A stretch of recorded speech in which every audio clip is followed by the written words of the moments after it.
ग्रामपंचायत कासुले स्वागत करतो। सर्व आसोरी अंगणवाडी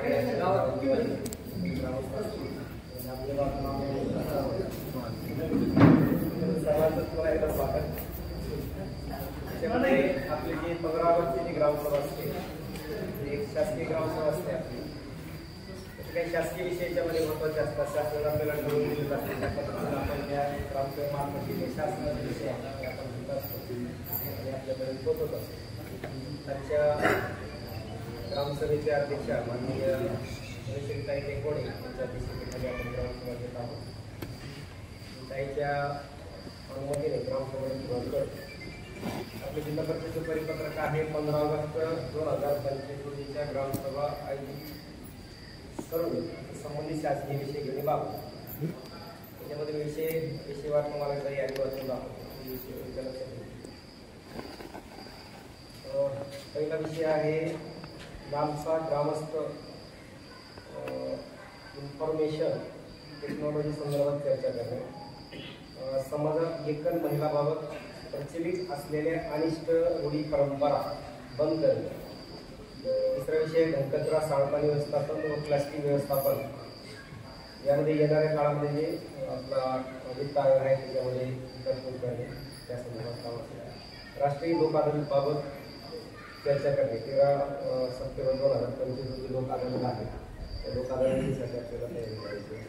श्री संत ज्ञानेश्वर महाराज सप्त सुवर्ण वर्ष साजरा करायचं आहे। टीबी मुक्त पंचायत मोहिमेसाठी जनजागृती करणे खात्याचा विषय। आर्थिक समावेशक योजना करता ग्रामपंचायत स्तरावर 3 महिन्यासाठी पूर्ण व्याप्ती मोहीम राबवणे। बालविवाह रोखण्यासाठी प्रतिज्ञा घेऊन विविध उपक्रम राबवणे।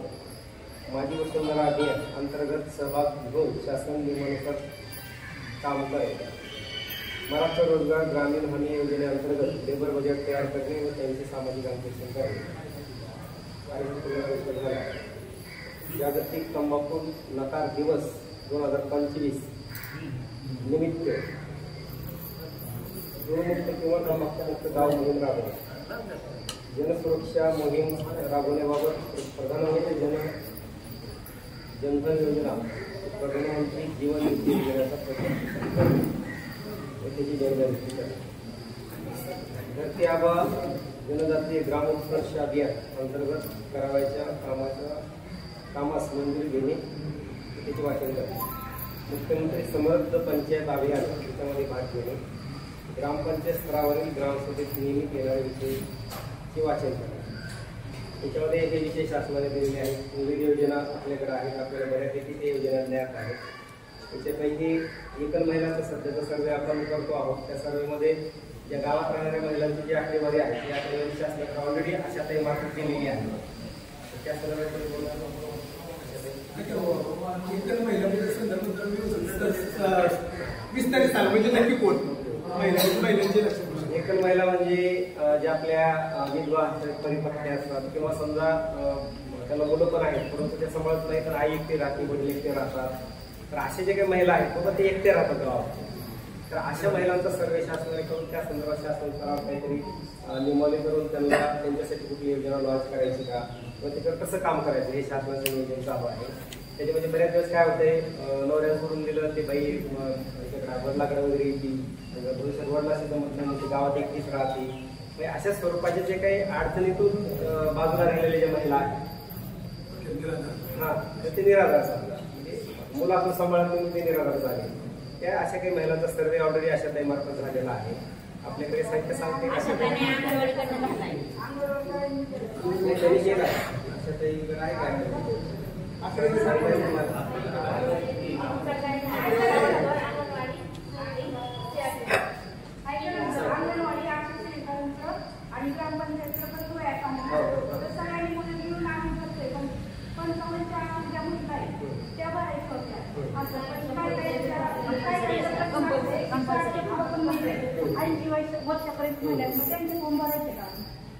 आपल्याकडे जी यादी आपण ऑलरेडी शासनाला कळवली ना त्याचं वय जरी वाढलं असेल त्याची माहिती आपल्याला भरायची नाही। सगळ्यांचं भरायचं. कारण जे आपण टक्केवारी शासनाला जी आकडेवारी आपण कळवली त्याला आपण बाध दिला बरोबर आहे. आणि त्याच्यात एक प्रश्न होता, ज्या महिलांना सरकारी कर्मचारी आहेत किंवा त्यांना पेन्शन चालू आहे अशांचे भरायचे का? नाही भरायचे. त्यांना सरकारी अनुदान स्वयंभू आहेत ना असं जर त्याच्यावर लक्ष द्यावं. काय त्यांनी सांगत अगोदर त्याचा मुद्दा झाला डान्सचा, त्याचं लॉंग लालसा संदर्भात ही एक शासकीय योजना आहे. याच्या अंतर्गत आपल्या ट्रान्सफॉर्मसी असं म्हणून एक विषय तो शासनाने दिलेला आहे. तर त्या अंतर्गत त्या गावांतर्गत त्या वैयक्तिक स्वरूपाच्या आणि वैयक्तिक स्वरूपाच्या योजना ज्या आपण लोकांपर्यंत देणार आहे तर त्या योजनेची माहिती त्या योजनेतून लोकांपर्यंत प्रामुख्याने पोहोचावी किंवा ग्रामपंचायतला किंवा जे काही ज्या विभागाचे जे काही प्रमुख आहेत गाव लेवलला समजा त्या गाव लेवलच्या विभागाने त्या लोकांपर्यंत पोहोचावी असं यामार्फत या योजनेचं. मग त्या आरोग्याच्या असतील, ग्रामपंचायत असतील, ग्राम विभागाच्या असतील किंवा शेती संबंधित योजना असतील तर या संदर्भात ही अधिक माहिती साठी म्हणून एक योजना त्यात नेमलेली आहे. म्हणून तरी तसं नाव म्हणून ती योजना पुढे आपल्यापर्यंत आणलेली आहे. तर या योजनेशी संबंधित आणखी काही समजा तुमच्यापर्यंत पोहोचलं म्हणून आपल्याकडे PPT आलेली आहे. ते PPT मी ग्रुपवर टाकतो, तुम्हाला आधी तुम्हाला माहिती होईल त्या संदर्भात बारीक सारीक आहे. त्यात पुन्हा एकल महिलाचा विषय आपला झाला. गणकचरा सांडपाणी अंतर्गत आपण बांधकाम केलेलं आहे. हे शेडच्या माध्यमातून आपण जे हे आहे शेड बांधले त्याच्यामध्ये ओला आणि वाळा असा दोन कचऱ्याच्यासाठी प्रक्रिया आपल्याला करायची आहे. तर त्या संदर्भात ओला जो कचरा आहे तो खत स्वरूपात आपल्याला निर्मिती करायची आहे.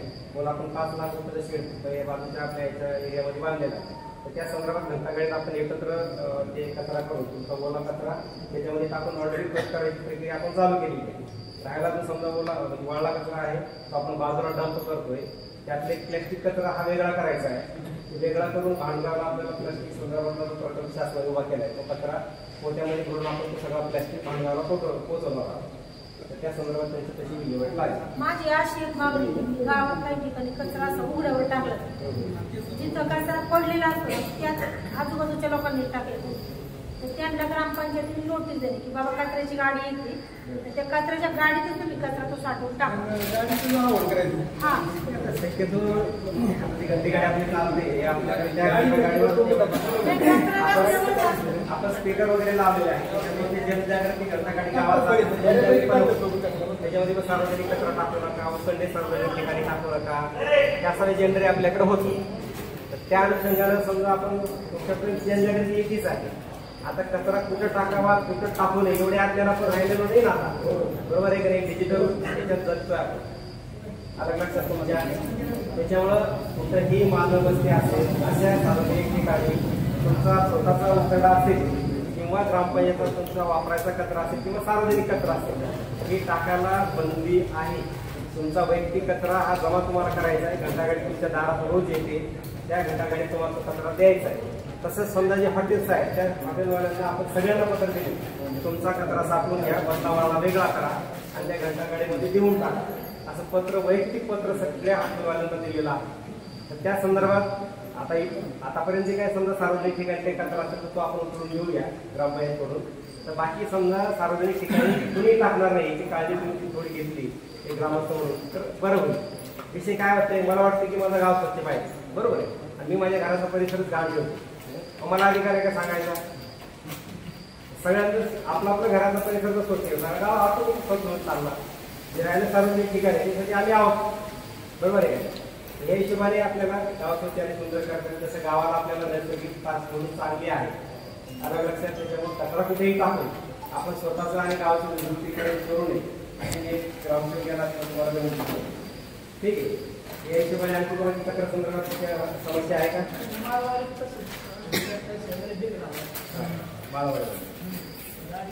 माळवाडीची थोडी समस्या आहे. माळवाडीला घंटागाडी घेऊन जा घंटागाडी चालत थोडं सर्व समावेशी कसा कचरा उचलता येईल त्याकडे लक्ष दिलं तर थोडंसं घाण कमी होईल. उचलून घेऊ आपण तेच सांगितलं की आतापर्यंत कचरा साठा उचलून घ्या त्याच्यानंतर होणार नाही याची काळजी घेऊया. थोडं मायनर नियोजन आम्ही करतो.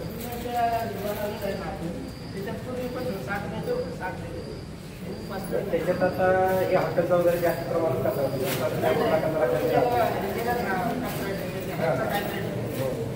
आहे त्याला थोडा रिफ्रेश करून